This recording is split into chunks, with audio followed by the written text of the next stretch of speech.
अभी ये जो भाई है हमारे, इनके घर में जो है तो पूरा पानी तुम गया तीनों रूमों में। अब ये रहेंगे कहाँ, सोएंगे कहाँ इनके बच्चे। ये बहुत ज़्यादा गली के मामले में यहाँ पे बहुत ज़्यादा तकलीफ है, डेनिस को लेके, पानी को लेके। पहले तो उठो रात में 4 बजे 5 बजे पानी के लिए, 3 बजे से होशियार रहो बोले तो पूरी रात ही चले जाती। एक टाइमिंग भी जो है तो रात की टाइमिंग है, उसमें पूरी रात डालना पड़ती। और 8 दिन में एक बार पानी, 7 दिन में एक बार पानी, वो भी घंटा 1.5 घंटा पानी आता, उसमें ये तकलीफ। यहाँ के लीडर को, सबको, हर किसी को बोल दिया हमने, लेकिन हमारी तकलीफ कोई सुन रहा नहीं।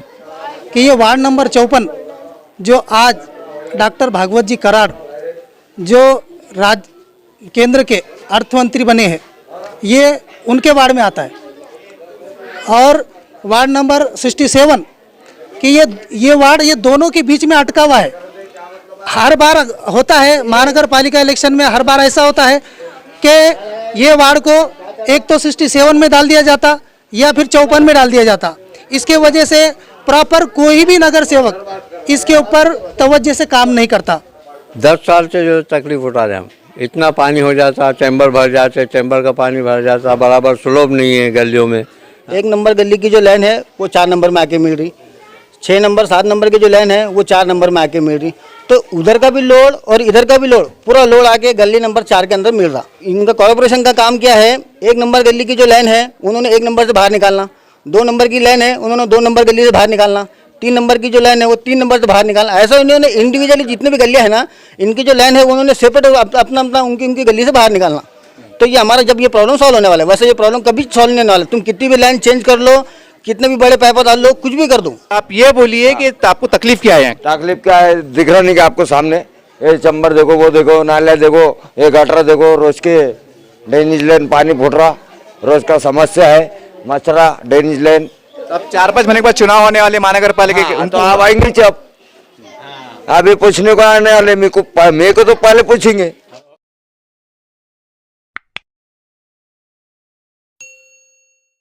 आप देख रहे हैं एसडीएम न्यूज़, मयूर अंसारी। आज हम समता नगर आए हैं। आप देख सकते हैं कि इस वक्त मैं समता नगर के 4 नंबर गली में खड़ा हूं और लगभग यहाँ के जो मुकामी जिम्मेदारान है, रहने वाले हैं, शहरियान हैं, इनका कहना है कि 1 नंबर से 9 नंबर तक जितनी भी गलियां हैं लगभग सबकी सूरत हाल यही है।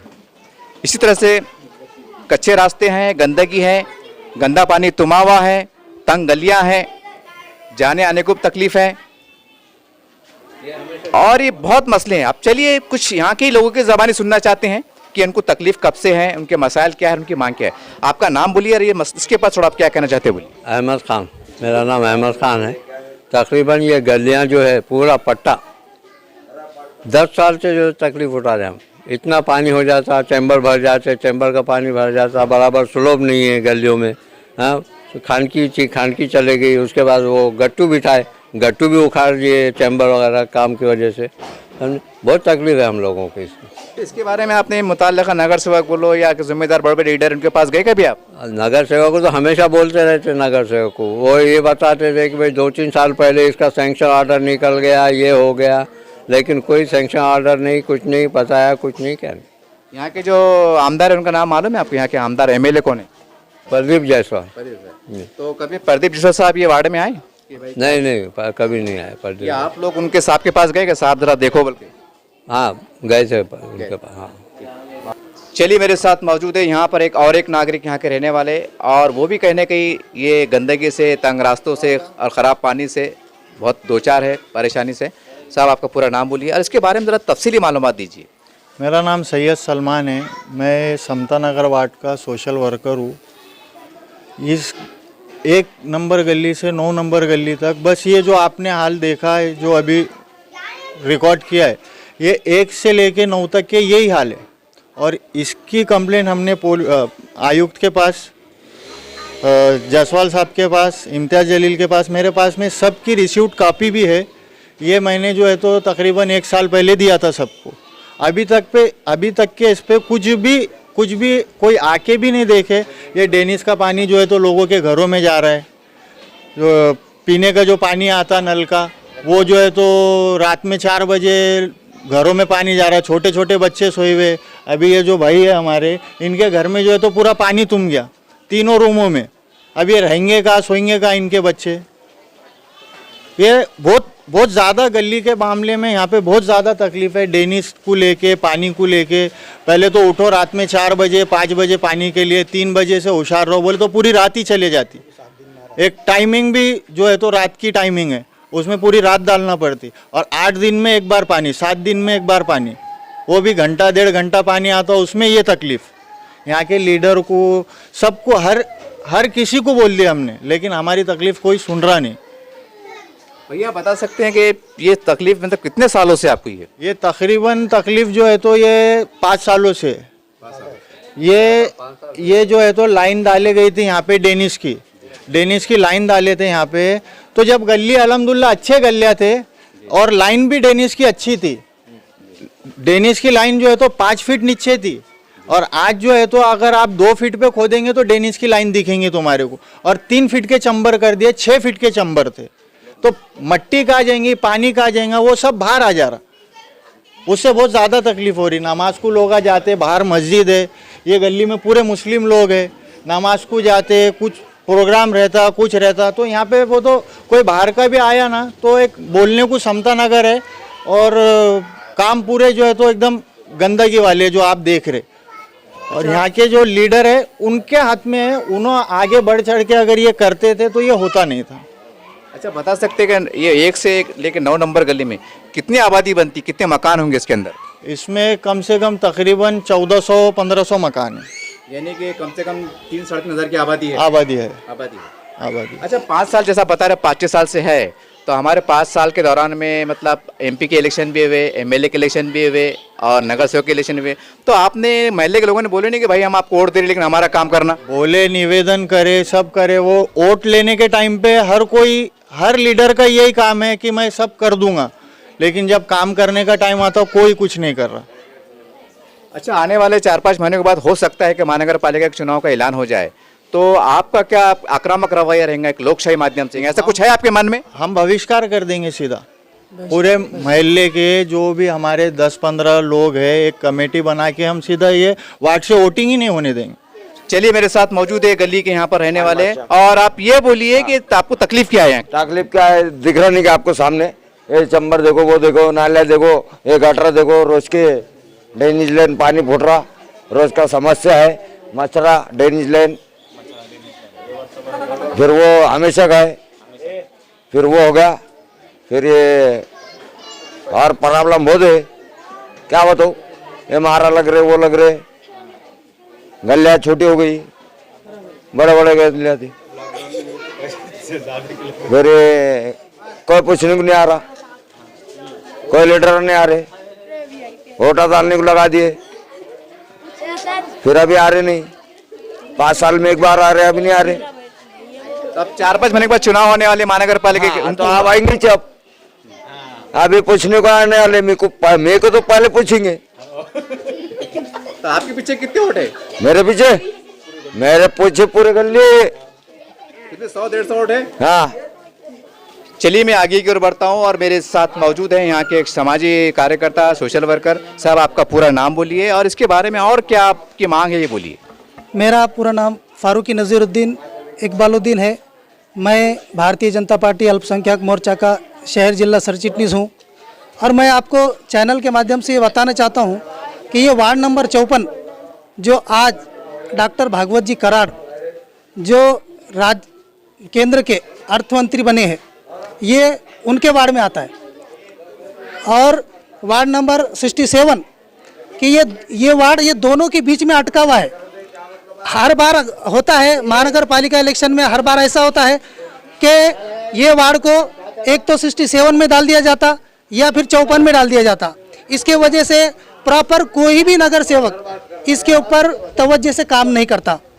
और मैं ये चैनल के माध्यम से हमारे डॉक्टर भागवत जी कराड़ जो इस वार्ड में रहते हैं, उनसे मैं चैनल के माध्यम से कहना चाहूँगा कि आप आज अर्थ मंत्री बन चुके हैं, तो कम से कम अपने वार्ड में क्या हो रहा है वो देखिए। मैं खुद एक भारतीय जनता पार्टी का कार्यकर्ता हूँ, तो मैं इस चैनल के माध्यम से डॉक्टर जी को ये मैसेज देना चाहता हूँ कि भले अभी तक 25 साल में किसी नगर सेवक ने काम ना किया हो, मगर मैं आपसे चैनल के माध्यम से गुजारिश करता हूँ कि इस वार्ड के ऊपर तवज्जो देकर इस वार्ड का विकास कीजिए।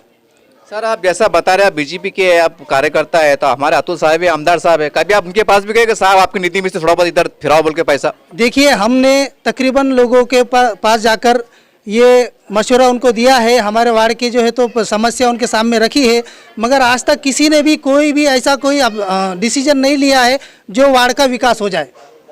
अच्छा साहब, आप इससे पहले खैर आप तो खैर शिवसेना भाजपा अलग अलग हो गई, लेकिन इससे पहले वो यूपी में रहा करते थे, तो जब भी काम नहीं हुआ था क्या? अभी मैं आपको बता रहा हूँ, मैं यहाँ पर 20 साल से मैं खुद वोट कर रहा हूँ। मैंने 20 साल में आज तक किसी भी नगर सेवक के जरिए इस वार्ड में कोई विकास का काम नहीं देखा। ये थी समता नगर की जनता, और जैसा इन्होंने जानकारी दी कि 1 नंबर से लेकर 9 नंबर तक जितनी भी गलियां हैं, लगभग हर गली का हाल यही है और लोग बेहद परेशान हैं। और जैसा हमने घरों में जाके देखा, घरों में पानी तुमा हुआ है और नल के पानी में जो तो डैनिश का पानी आ रहा है। और हम समझते हैं कि अगर हम पूरा औरंगाबाद हमने घूमे इससे पहले, लगभग पूरे ग्रीन बेल्ट का यही हाल है।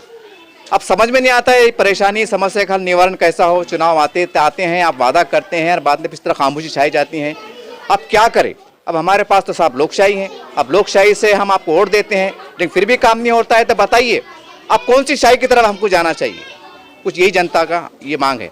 और जैसे हमने एक कार्यकर्ता से बातचीत की, मैं इनसे एक तरफ कहूँगा कैमरामैन से, देखिए ये बीजेपी के एक बहुत सीनियर कार्यकर्ता हैं, 20 साल से पुराने, और ये वार्ड इन्होंने एक बहुत बड़ी बात कही है कि भागवत कराड़ जी के वार्ड में आता है। और बहुत आश्चर्य होता है कि बीजेपी ये दावा करती है कि हम मुस्लिम समाज को लेकर चलना चाहते हैं, आप हमारे साथ एक बार हाथ बढ़ाइए, एक बार दोस्ती कीजिए, हमें मतदान कीजिए। अरे साहब, आप थोड़ा काम करके बता दीजिए ना, ताकि लोगों को भी जैसे दूसरे को जवाब देने का आसान हो। देखो साहब, हमारे 9 गलिया का काम जो है तो ये बीजेपी वालों ने करके दिए, तो हम बीजेपी वालों को वोट दे रहे। तो आपको एक मौका मिलता है साहब, आप काम नहीं करेंगे, फिर स्टेज पे आएंगे, फिर बोलेंगे हमको वोट नहीं देते, फिर जातिवादी की बात करती है, फिर बोलेंगे खान चाहिए कि बान चाहिए। साहब बंद करो कारोबार।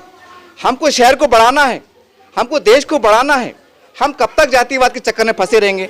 हम एक बार फिर भागवत कराड़ साहब से हाथ बंद गुजारिश करते हैं कि साहब आपको बधाई कि आप केंद्र में चले गए, लेकिन साहब आपके पीछे की जो 9 गलियां हैं, देखिए आप खंडर बनते जा रही हैं। तो हमारी आपसे रिक्वेस्ट है कि बीजेपी जो दावा करती है कि हम मुस्लिम समाज के साथ है, जरा प्रैक्टिकली, ताकि पूरे औरंगाबाद के अंदर बल्कि केंद्र में भी ये आवाज़ गूंजे कि भागवत कराड़ जी जहाँ रहते हैं उनके मोहल्ले के अंदर ये विकास का काम हुआ है, ये बीजेपी ने किया है, यहाँ के लोग गर्व से बोल सके।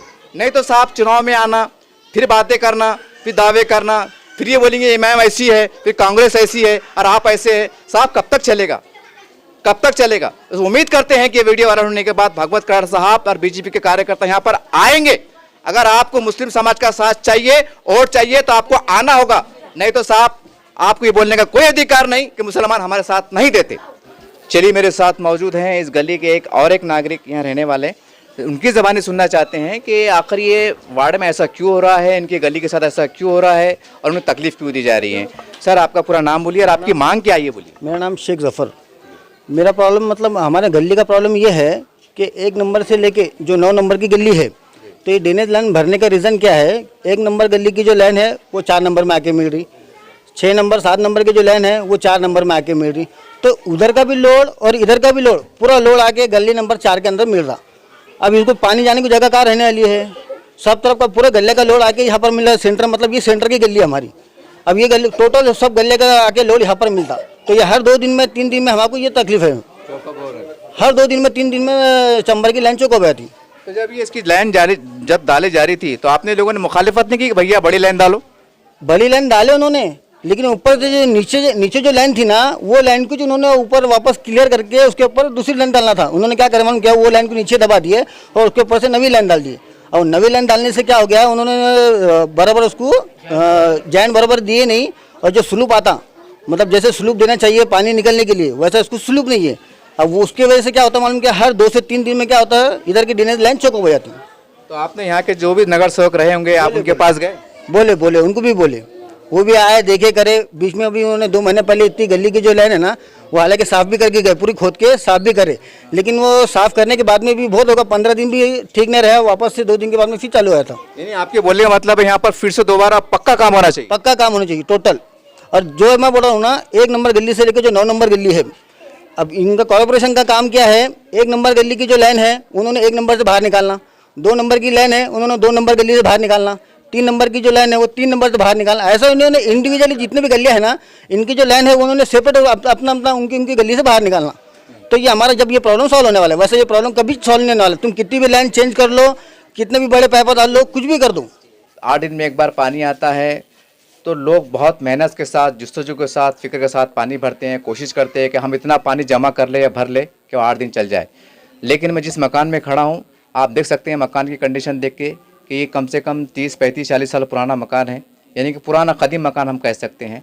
और जब यहाँ नल आता है तो इनके घर में पानी आ जाता है बारिश के कारण, यहाँ तक कि जब ड्रेनेज का पानी वापस आके इनके घरों में दाखिल हो जाता है। इतनी तकलीफ से ज़िंदगी गुजार रहे हैं। चलिए इनकी ज़बानी सुनना चाहते हैं। भैया इसकी ये तकलीफ आपको कब से है और उसके अलावा क्या प्रॉब्लम है, ये बताइए आप। ये हमको कम से कम 2 साल से तकलीफ़ है साहब। और जब भी नल आता है तो 4 बजे से जो पानी शुरू होता है, घर के फर्शियों में से, जैंटों में से पूरे, कितनी तकलीफ़ होती है कि 9-9 बजे तक पानी फेंकते रहते हमारे बच्चे, हमारे घर के लोग पूरे। हम परेशान हो गए चक्कर में।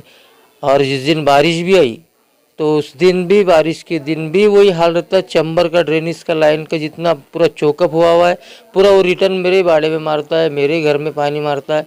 आजू बाजू जितनी गली के साइड से जितनी भी नल की लाइन गई हुई है, पूरे लीकेज है। वो उसका पानी, ड्रेनेज के लाइन का पानी पूरा मेरे घर में घुस जाता है। मैं इतना परेशान हो गया 2 साल में, किसी को इंतहा नहीं। पहले तो 1 साल पहले मेरा राशन कार्ड भी बंद किया गया। 123 नंबर दुकानदार जो है राशन वाला, उसने मेरा 2 मरतबा मेरा राशन कार्ड बंद किया। मैं गरीब आदमी, अंत्योदय में बैठता नहीं, ऐसा बताता है वो राशन दुकान वाला। वो दुकान वाले का नाम है संजू व्यास। अब वो बोलता है कि तुम लोग घर में रहते, तुम्हारे पास मोटरसाइकिल है तो तुम्हारा कार्ड नहीं चलता। वो कार्ड देने वाले होते कौन? तहसीलदार, कलेक्टर का काम है चौकसी करके कार्ड देना। उन्होंने हमको हमारे नाम ऑनलाइन में बराबर दिए। हम इतने साल से राशन बराबर ले रहे थे, 9 महीने उसने बराबर कंटिन्यू माल दिया। उसके बाद में उन्होंने भी राशन बंद कर दिया। अब ये तकलीफ़ कौन सी तकलीफ़ बर्दाश्त करना कुछ समझ में नहीं आ रहा। बच्चा एक BA सेकंड ईयर को है, एक बच्ची 10वीं फेल हो गई, उसका एग्ज़ाम भी बाकी है। एक है बच्चा 10वीं पास हुआ अभी इस साल। मैं रिक्शा चलाता, मैं किस तरीके से काम करना मेरे खुद के भी समझ में नहीं आ रहा है। इस तरीके घर में से बाहर निकले, बारिश ज़रा सा भुरभुरी आ गई तो घर में ऐसा लगता है कि मुझे तुरंत भागना पड़ेगा। इसके लिए मैं तुरंत भाग कर आता हूँ। ना कारोबार है ना कुछ है, ये पानी की वजह से इतना परेशान हो गया। राशन वाले ने भी इतना परेशान किया। मैं हार्ट अटैक का पेशेंट है, मुझे हार्ट अटैक आया था 2 साल पहले। वो सब चीज़ें वो राशन दुकान वाले को पता है। यहाँ की जो नगर सेवक है उनको भी मैं बार बार वो बताते गया कि ये हमारे तरफ का चौकअप निकालिए, हमारा ये प्रॉब्लम सॉल्व कीजिए। वो आदमी भेजते, सिर्फ वो बद्दी वगैरह मारता है, चले जाता है। उससे क्या होने वाला है? वो चैम्बर पूरा चौकअप है, पूरा यहाँ से तो मस्जिद तक चौकअप है। क्या करेंगे? अब परेशान हो गए तो हम इसके लिए आपको बताए, न्यूज़ चैनल वालों को बोले कि आप हमारे लिए कुछ तो भी काम कीजिए। अच्छा भैया, आप ये बताएंगे कि जो आपके जो मकान है तो ये आपने खुद खरीदे थे कि आपके आवाजदा का है? हमारे वालिदा ने खरीदा था। ये कब खरीदे थे? ये कम से कम 45 साल पहले। 45 साल। यानी कि कच्चा मकान जबकि उन्हीं के हाथ का जबकि उन्हीं के हाथ का यानी कि बना। आपने रिपेयर भी नहीं किया? नहीं, ताकत ही नहीं रही, क्या करेंगे उसको। कुछ भी होता है, ऐसी पानी का प्रॉब्लम आता है, कुछ भी राशन नहीं मिल रहा है, रिक्शा चला रहे, गरीबी का मामला है, कुछ भी नहीं कर सक रहे। आज सुबह 4 बजे से पानी फेंक रहा हूँ। आज ईद का दिन है, मेरी नमाज तक नहीं हुई, मैं नमाज को नहीं जा पाया, इतना पानी फेंक रहा हूँ, इतना परेशान हो गया हूँ। जैसा आपने देखा, यहाँ के जो रहवासी हैं और इनका ये 40-45 साल पुराना मकान है और मकान की दीवारें देख के, टीना देख के आपको अंदाज़ा लगता है, उनके नीचे का फर्श देख के, कि ये पहले ज़माने में हम समझते 30-45 साल पहले यहाँ पर प्लाट 500 में 300 बिका करते थे। अब ये अलग बात है कि हमारा शहर महानगर पालिका बन गया और एक ये इनका मकान शहर के बीच में आ गया, तो ऐसा लगता है कि ये बहुत बड़े लोग होंगे, पैसे वाले लोग होंगे, कुछ ऐसा ही तस्वुर जाता है। चलिए मैं कैमरामैन से कहूँगा कि देखिए जब पानी आता है, जैसा इन्होंने जानकारी दी और हमारे पास कुछ वीडियो भी इन्होंने भेजे हैं। देखिए इसका हाइट देखिए आप, ये मोटर है और अगर यहाँ तक पानी आता है तो यकीनी तौर से पूरे घर में करंट उतरेगा और जब घर में करंट उतरेगा तो लाजमी बात है घर में जो 6-7 अफराद रहेंगे यकीनन उनकी जान जाएंगी। ये तो ऊपर वाले का बड़ा करम रहा कि ऐसा कोई हादसा नहीं हुआ। लेकिन सवाल ये है कि अगर हम भी अगर अपनी अनदेखी करें, लापरवाही करें और कुछ करने का प्रयास ना करें, कोशिश ना करें, तो ऊपर वाला भी कब तक साथ दे। तो भाई यहाँ के जो मुकामी जो ज़िम्मेदार है, नगर सेवक है, उनका अखलाकी फ़र्ज़ है कि देखिए ये गरीब आदमी की मदद कीजिए। आप जब चुनाव लड़ते हैं, स्टेज से भाषण करते हैं, बड़े बड़े दावे करते हैं और दान पुण्य करते हैं, मस्जिद बनाने में हिस्सा लेते हैं, और ये गरीब की तकलीफ़ को समझ नहीं सकते। अरे साहब, इसकी भी अगर आप कुछ मदद कर दे आगे बढ़कर, अगर कुछ जेब से लगाना पड़े लगा दे, तो इनकी भी दिल से दुआएं निकलेंगी। ये भी आपको समझने की ज़रूरत है। और इसी तरह से यहाँ पर तो हम आए थे खैर इनकी एक बल्दियाती मसाइल के ऊपर, लेकिन जैसा इन्होंने बातचीत के दौरान में कहा कि मेरे बच्चे तालीम याफ्ता है और पढ़ रहे हैं और मैं रिक्शा ड्राइवर हूँ, और ये मकान भी उनका खुद का ज़ाती ख़रीदा हुआ नहीं है बल्कि इनके आबा अजदा के विरसा में मिला हुआ है। तो ख़ासकर मैं तमाम औरंगाबाद की मुस्लिम NGOs को और तमाम जो इस्लामी जमातों के ज़िम्मेदारान हैं बिला तफरीक सबसे कह रहा हूँ कि देखिए आपके पास भी मनसूबाबंदी होती है, आप भी चाहते हैं कि मुस्लिम बच्चे पढ़े, आगे लिखे और अपना कारोबार करें, तो ये है असल मुस्तहिक़ीन जो गैरतमंद है, गयूर है, आप इन तक पहुँचिए। इनके बच्चे आगे पढ़ रहे हैं, इनको क्या मदद की ज़रूरत है, कापी है, किताब है, यूनिफॉर्म है, मसले मसाइल है, ये एक बहुत बड़ी जिम्मेदारी है। अगर हम इस ऐसे लोगों को कैच करने में कामयाब रह गए, मदद करने में कामयाब रह गए, तो ओरिजिनल सतह पे सत्य गुर्बत का तनासब कब होगा। हम समझते हैं कि ये हमने थोड़े में बहुत कुछ ज़्यादा कह दिया है और आप इशारा समझ चुके होंगे। उम्मीद करते हैं कि आप यहाँ पर रुझे हों।